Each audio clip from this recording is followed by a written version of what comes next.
జలాశయాల్లో నీటి మట్టం క్రమంగా తగ్గుతోంది. నిరుడితో పోలిస్తే వేగంగా జలాశయాలు ఖాళీ అయ్యే పరిస్థితులు స్పష్టంగా కనిపిస్తున్నాయి.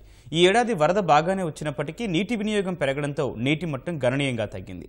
శ్రీశైలంలో కనీస వినియోగ మట్టం కంటే దిగువకు నీరు పడిపోగా సాగర్లో మాత్రం నీటి నిల్వ మెరుగ్గానే ఉంది.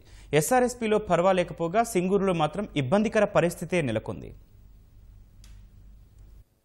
వేసవి పూర్తిగా ఇంకా రానేలేదు. జలాశయాల్లో మాత్రం నీటి మట్టాలు కనీస స్థాయికి చేరుకుంటున్నాయి. శ్రీశైలం జలాశయంలో ఇప్పటికే కనీస వినియోగ మట్టం కంటే దిగువకు నీరు చేరుకుంది. గత ఏడాదితో పోలిస్తే దాదాపుగా అన్ని జలాశయాల్లోనూ నీటి మట్టం తక్కువగానే ఉంది. వర్షాకాలంలో ఈ ఏడాది దిగువ నుంచి భారీగానే ప్రవాహం వచ్చింది. దాదాపుగా జలాశయాలన్నీ పూర్తి నీటి మట్టానికి చేరుకున్నాయి. కృష్ణా, గోదావరి నదులపై ఉన్న జలాశయాలన్నీ దాదాపుగా నిండాయని చెప్పుకోవచ్చు.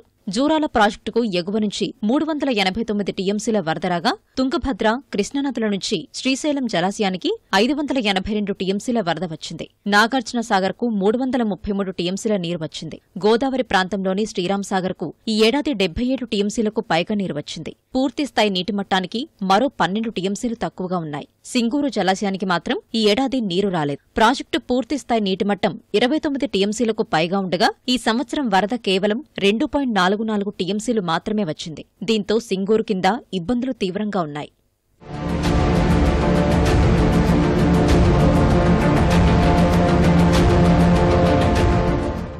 రాష్ట్రంలో ఈ ఏడాది నీటి వినియోగం అధికంగానే ఉంది. ఫలితంగా జలాశయాల్లో నీటిమట్టం గణనీయంగా తగ్గింది. జూరాలలో నిరుడి కంటే 2 టీఎంసీల నీరు ప్రస్తుతం తక్కువగా ఉంది. ప్రస్తుతం ఇక్కడ 2.66 టీఎంసీల నీరు ఉంది. శ్రీశైలంలో గత ఏడాదితో పోలిస్తే 10 టీఎంసీల తేడా ఉంది. 47.21 టీఎంసీల మేర నీరు ప్రస్తుతం ఉంది. నాగార్జున సాగర్లో మాత్రం నిల్వ మెరుగ్గానే ఉంది. సాగర్లో ఇప్పుడు 158.74 టీఎంసీల నీరు ఉంది.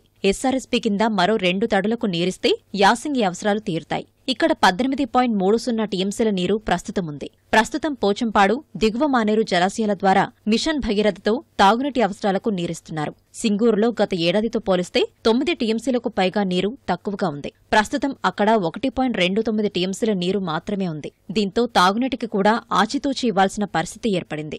వేసవి ఇంకా పూర్తిగా రాకముందే జలాశయాల్లో నీటిమట్టం తక్కువగా ఉండడం ఆందోళన రేకెత్తిస్తోంది. మే నెల నాటికి గడ్డు పరిస్థితులు ఎదుర్కొనే అవకాశం ఉంది. జలాశయాల్లో తక్కువ నీటి మట్టాలున్న నేపథ్యంలో వేసవిలో తాగునీటి అవసరాల్ని దృష్టిలో ఉంచుకుని ఆచితూచి వ్యవహరించాల్సిన పరిస్థితి ఏర్పడింది.